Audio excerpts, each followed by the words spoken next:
ia fuatunu upele eto atasi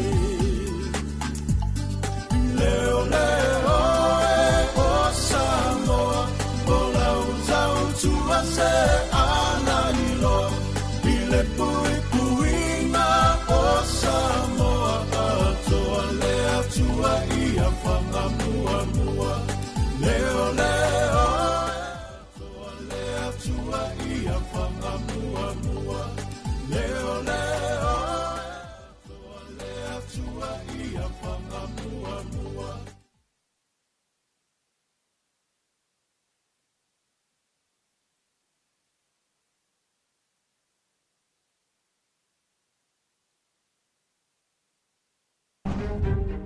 For your health, say no to illegal drugs. Please say no to illegal drugs for your children. Say no to illegal drugs to prevent violence. Say no to illegal drugs for your future.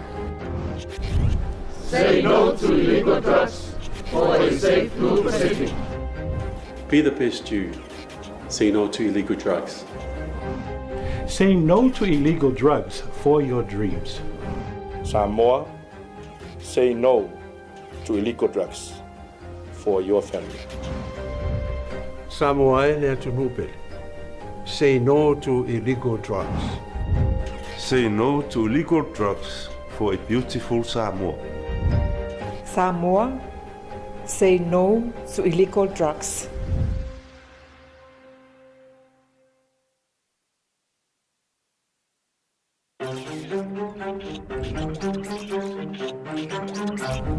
Say no to illegal drugs for your life. For your health, say no to illegal drugs. Please say no to illegal drugs for your children. Say no to illegal drugs. Company. Ai o le all time o tatou Paul Kalame faatulanga ina ia o le lea iatu I fuala au faasaina po le say no to drugs. Male matanga aluenga o leo leo matou faatasiatu male a fionga iatu iatua ma sainga lawina ia faapea fo I fale pule tanuwasa o le matanga aluenga o leo malo o le soifua manuia male langi e mama ia ulua sunga malo le malo le nei fo I vaenga o le aso.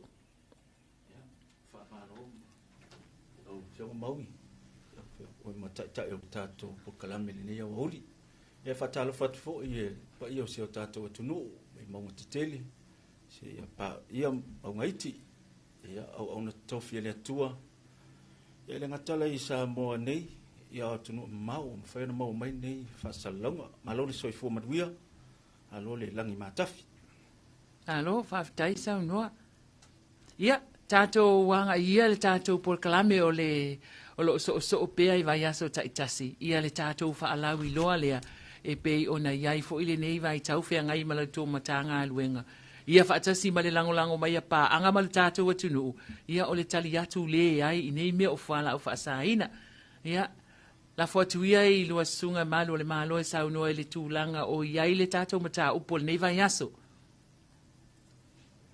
Whaaftai maui mo le avanoa, ia ai o le manatua le masina lona duoli nei o le tatou Paul Kalame o le te e atu I whala au whasaina po le say no to illegal drugs.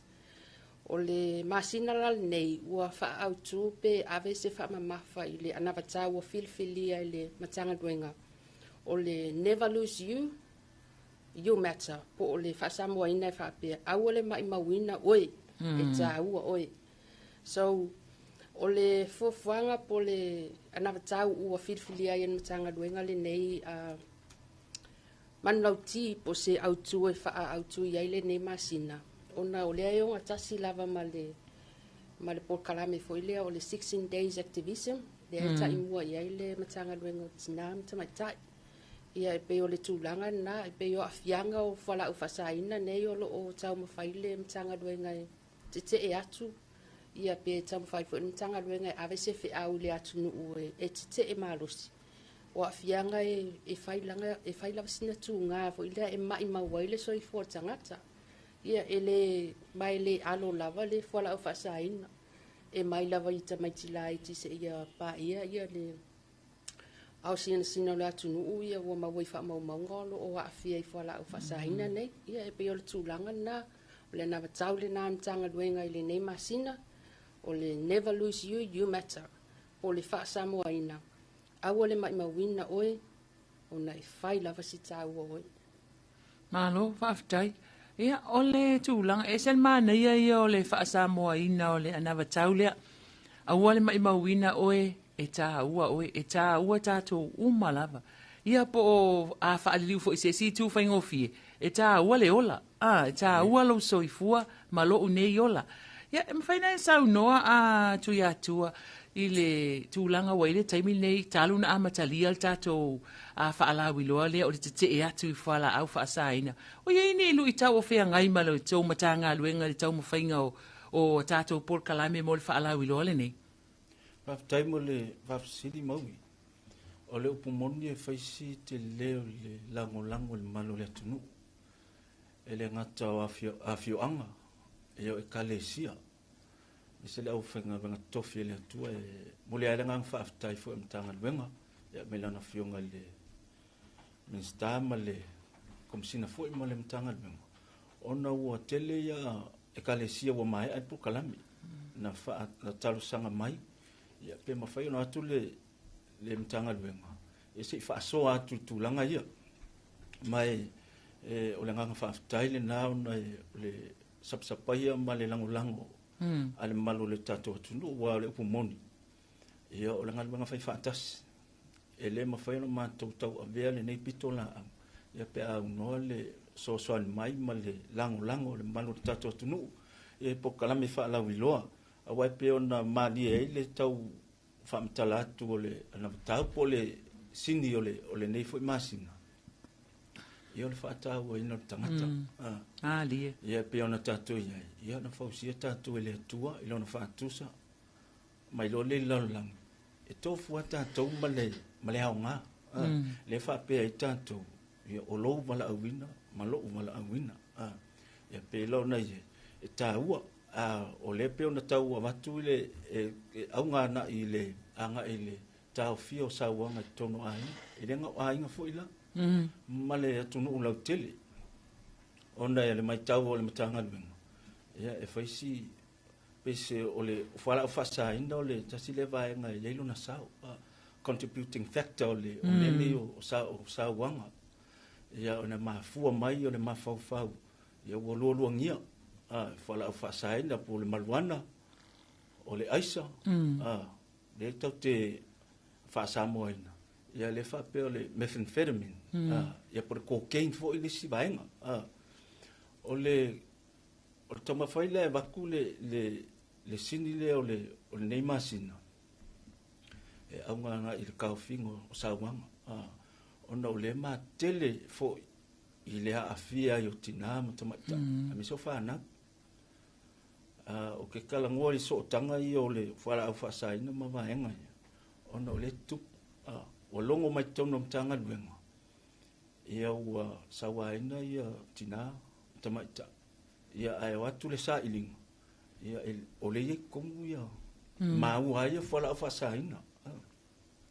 Mai o se mata upe onga tele.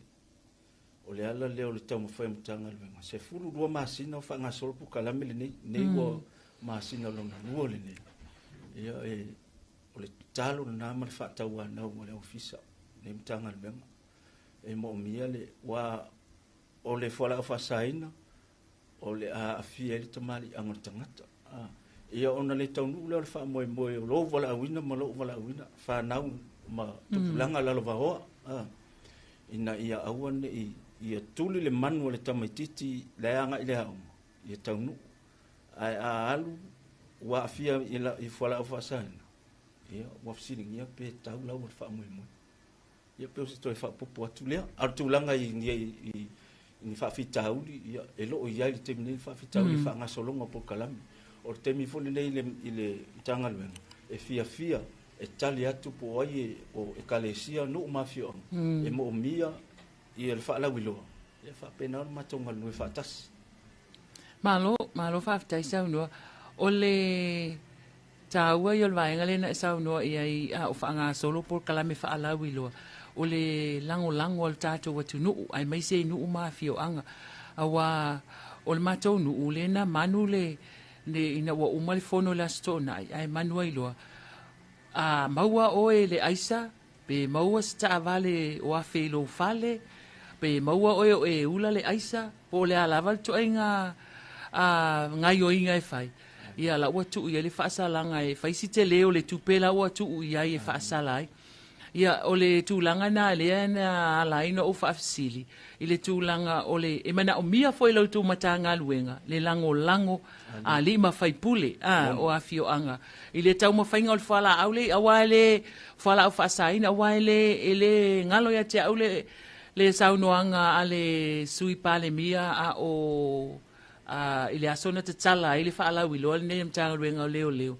e sa sauno ia i fo ia mulpola fa pe mai ele ma fai ona vao ia ngai o inga e fai nei mtanga luenga se ia o ina mama ia sa mo i me nei lo na winga se ia o inga makua kafi se ia o le tūlanga le na e se le tāua ia mai tāua fo ia o le tato autu o le nei masina e tāua oi awana i mawina oi ia awale pe ona mani e lua saunoanga o le masina fo i nei whaamanatu e le sifulu ono aso le tite e atu i sa wanga i tono a inga o sa wanga whaasanga i tina amtama i tae ma whanau ia lela ua o ngā tasi malau tō whaalau i loa o le tite e atu i whala au whaasaina o le ase tūlanga o iele nei teimi o le ase mai tau a lau tō matanga luenga talu na a mata ia a tātou whaalau i loa nei tele se whai numera o whanau a fia i meo whala au whaasaina ai mai se lava i le aisa o le temdei e le mwhena mau atu se whai numera sa ai whaamauti noa ma whaamaunia o iei whanau o iei whanau wa a fia ua tango fia ua umia ina ia whala au whaasaina o le fu ua vava ai am tanga nunga ia o le fu ua o tono wa onga me se la ba university ia pila e onga tele la pe fa pe o fa na wa onga wa le pe tato wa fo le tau e alo sani va nga fa pe e fa la ina ile fa mo nga matua ma tu io se tato malo nu mai kalesia e fa mo fa na le lumana lumana a fa io le a fie fo la fa saina ia wa fie fo ila ia le se va inga mamau ini ta ia no tula i mai ia ta ia se tato malo me tu nu o le ala se tūlanga o ia, ili whaanga solonga o por kalame mtanga luenga a tuia tua ma whalepule. Ile wale walua ta ua o le ua a fia whanau o ia ini vaenga fo i por kalame o oanga i te tonu o a fo i o autalavou po o a onga ina ia tākia ia whanau nei. Lea ua wale ua o le a fianga ina ia tātou walo ma whanau pēna e tā ua le lumanai. Whaftai maui o le amata mai o le por kalame le nei sa amata i le i whawhiangainga i whale ula. Ia o na o atu lea o le por kalame o iai ia autala vou o iai ia aunga sa fo i watarusanga mai o mai a fo i lao na whai e le por kalame nei. Ai e vau ia lava le anga i o le mtanga luenga le taimi nei ia tatou whanau a onga ona o le tūlanga sa iei le misela. O le taimi nei o loo ngafa i lātou masuenga ia ma le tau turi fo i o le lātou por kalame o le nei tau sanga ona le sa pei sa tau fia onga le tūlanga na. Ai o lo iei le por kalame a le mtanga luenga o lo iei le manatu e a tonu se ikmai a lea onga. Ia ona a ngai lea iei o le por kalame. O le situ langa foi lea wa yele le upule ata o le taimi poinsa o le po le lata na e peila o le situ langa na o popo e foi el tau fio le mtanga luenga wa pe le vai tau le ne wa lata na tu wa onga o le sitaimi fainga ta lea o I le mua mai a losu e ngā whanau. I wanga i loa le tūlanga fo i lea se mea e whaafia i le mawhau ma tūlanga whapena. I o lea la i ele Paul Kalame ale ofisa fo i wamtanga luenga. E tau ma whai e tapu e ai o lato i taimi lea o le lato ina tū o aonga. E toi whapopo atu maumi. O le whianga o loto whanga. Ia na wa mai a me Paul Kalame whaalau i loa. Na whaatino ina lea so salupu wa tolu sa telmani. Tu whaatase e ka le sia e se tono lea whianga. Ngā lue whaatase ma le ofisa le loto whanga leu. O au talavou ma o ngasa. Ia ulai e ma whanau a o. Le o ye fi au e matua i whaftai e fo i le pa i le whianga. Ia ma au na fo i le tu o ngā lue tono lea whianga.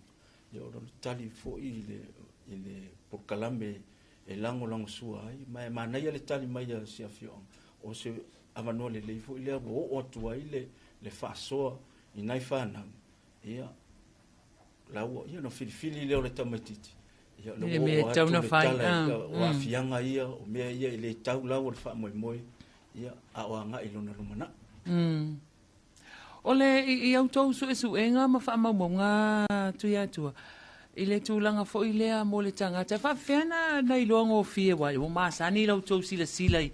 Whawhena i loa le tangata o lai na te whaonga aina, mea nei o le aisa.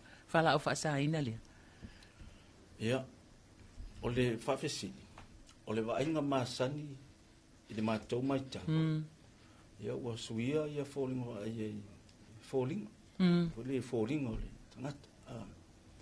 Ia, o nisi o teimi e foi le o na na si o mai o le lo por me atala no mai pile o le lo foi por le ale por le se vai ngale lo no ma fa e fia fa so mai ona si o nai va inga na ia o tulanga I fofongo mata e o mu o le va inga tenvolia le va ia mata o mai tawina ia ne winga o tangata wa afia tangata wa afia e o foi la tala no e te mi pe a kau fa koso lo isi ke ia ma o ese foi ngana i o longo fia o le pe tangata pe o ese la langi la wa kalango mai ai o va ngana mai tawina ai i le ba ai foi ia le tangal ia pe o masani e foi la o fengal va ia lo ia pe o kau kul maka ilo se pe o maria si usole o le tango fia vaenga I. O le si tūlanga maui o mai tawina e mtanga luenga. O le kaimi foi lea e maua mai ei kama. Foi lea le tūlanga lea, oi, e sele ko inga malusi. Le winga lo tala foi le wo o tamaitai. Wa maua I wo kau fiu ia malon malo, ali I malon malo I kau fiu ma ko I malo losi aka ngaka. Oi lona winga a fale pule o le wa afia I male tu pau tamaitai. O le mea moni mai le na tia le tūlanga lea wa yai ma tamaitai wa afia I le whala o fasaina. Ai a o foi lainga o mai e longo fia mtanga luenga pe I sa o lau samnonga wa maasani. O isi taimi si vaenga le ngafangi ma tūlanga I lunga le awala po kako traffic officers. E va ai atu e masalomia ma tua I o nā lava le apta avali tulo. Ai whaafeula kur kako palungi voi lea. E makua I 0%. So ile le wale I loa la mtanga luenga po lea sa o le mea lea. Whaapea ai. Whaapea le tangata lea. Te peo tūlanga na wa maitawina mtanga luenga. O le si tūlanga e te tauona sila fia fo I e mai se lava mātua ma whanau I le taimi lea wa alo le vai pe wa le fia mafuta mai le fia pula mai le ainga o le taimi fo I leo whainga lotu o le sau o taimi o mea ai o I le potu tūlanga whapena e te tauona mai tau leima te silingia fo a wai a tonu e sele mela I lona mawhau pe e se fo I le tūlanga le mawhau I mātua ai a tonu o le whala o whasaina o a whaina I alo mawhana pe o tūlanga na. Nā lo whawhitai. E le fo wa ta fesilia tu fo I ona o le pen whaatula utala o maasani lau tau sila I winga o tangata whaapea. Ia le fo ila le wata I loa I te wata va ice tanga sa va pia. I te wata vidi se atu leo. Ai le ia lo va ia tu loe winga le ava la awa tu lo to ofisa.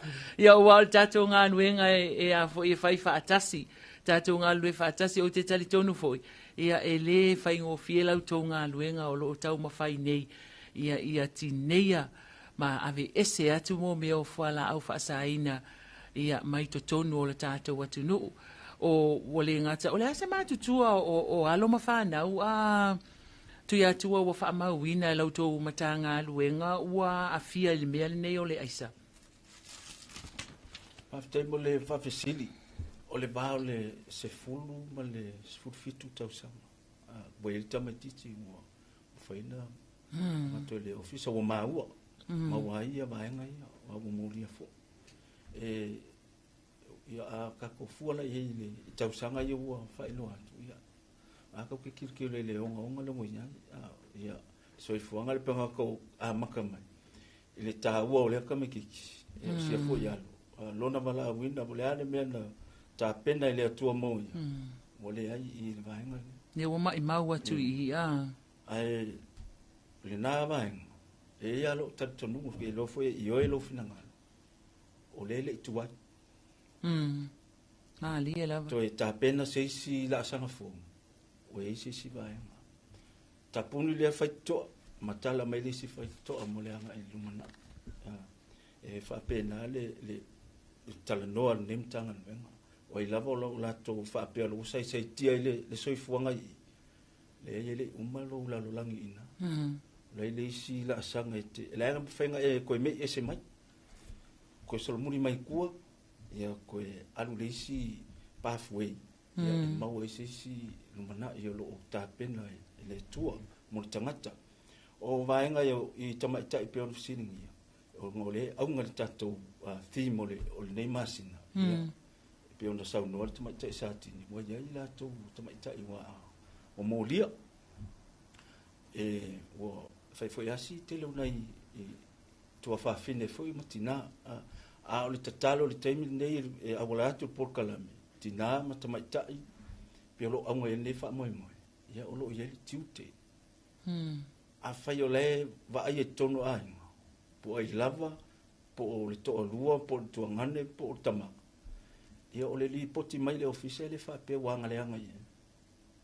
Ame o whai eise a wala whai eise ngā luenga, tā ofi, awane I toi tupu. Ai, ola fia le ainga. Ia masa o loto mai fo inai tina matamaita. Ia mai sa wanga. Le to te tala noa ia. Wai mafua mai vaenga ia. Ina ua wai mana o le tupe teimi uma le tangata le alui le whaungaina aisa ma fola fosaina. Tupe ave whaata wai vaenga ia. A le mauala. Ia ina lo leo a makai lo leo.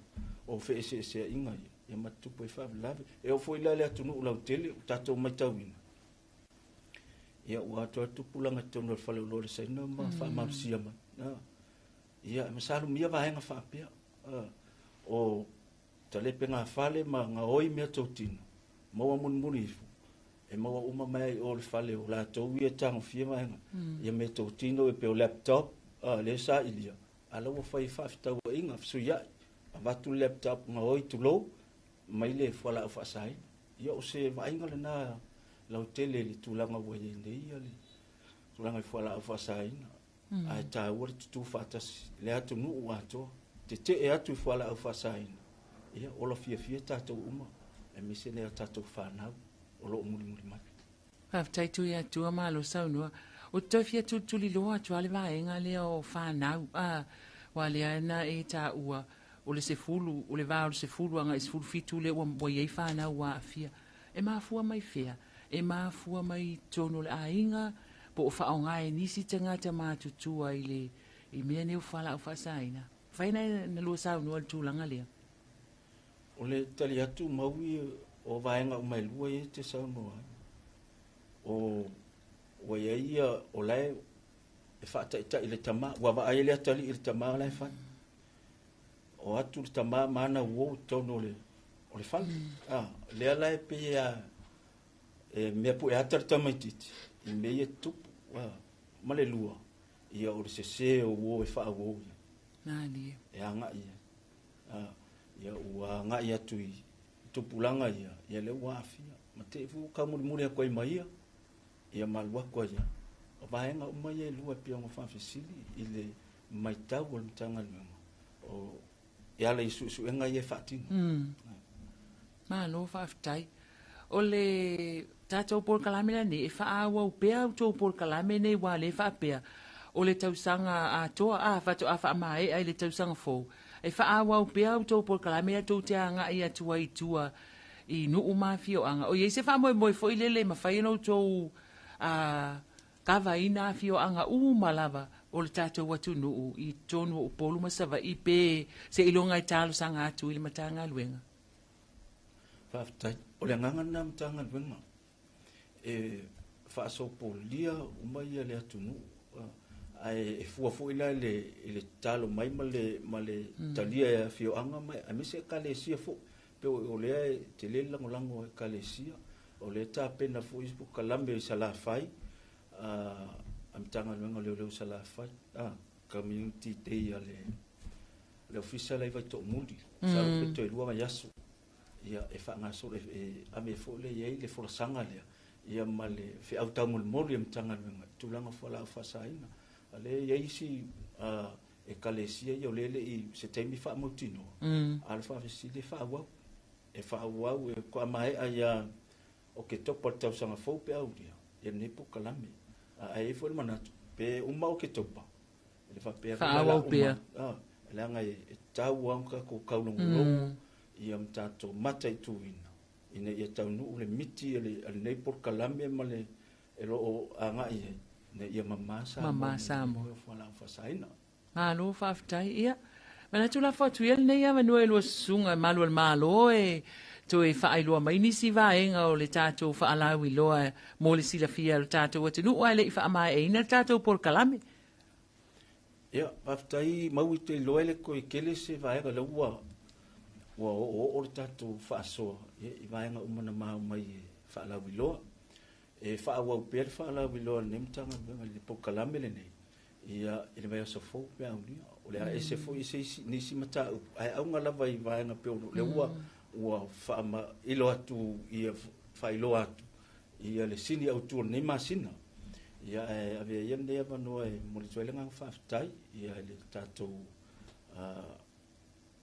fale TV ia maliti ofo ia tu sai fo ne pukalame me se foi lango a fangalanga tofi le tua no mafio anga ma lato uma la se tato tunu ia e foi lo ia lango e lo mfaina mo le vano e awai mai ai pukalame ia fangaso fa tele ia lo to piano fa atu ma le mo ferma ma to ave to tasile nei pitola ia e mo mia lango se tatu tunu eu so mato to e fa pa ya tu le avau malo fa aftai sa noa tu ya tua ia fa aftai fo i mo le ngaluenga lauto matanga luenga ia ole tau sisia le ma puipuia ia le saunga le mo tatu tu ai mai se fo i mea neo fala au fa saina ole na ua mai mo fa fonga mai tatu tunu ia ile fatal noanga ma le matanga luenga o le tatou por kalame o le lea yatu i fuala au faasaina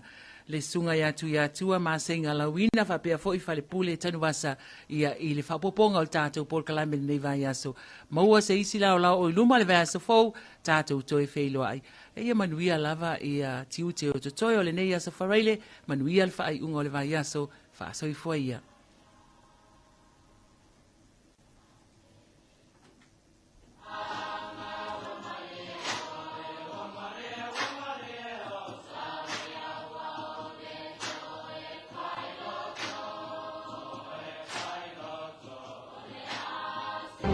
Say no to illegal drugs for your future.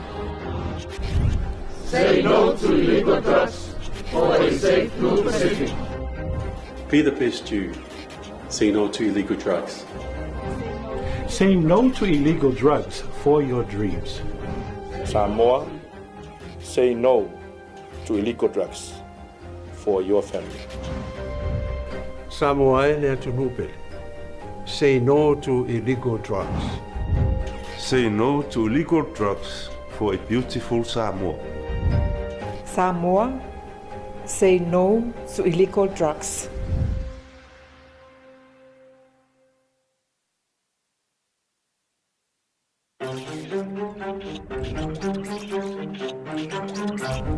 Say no to illegal drugs for your life. For your health, say no to illegal drugs.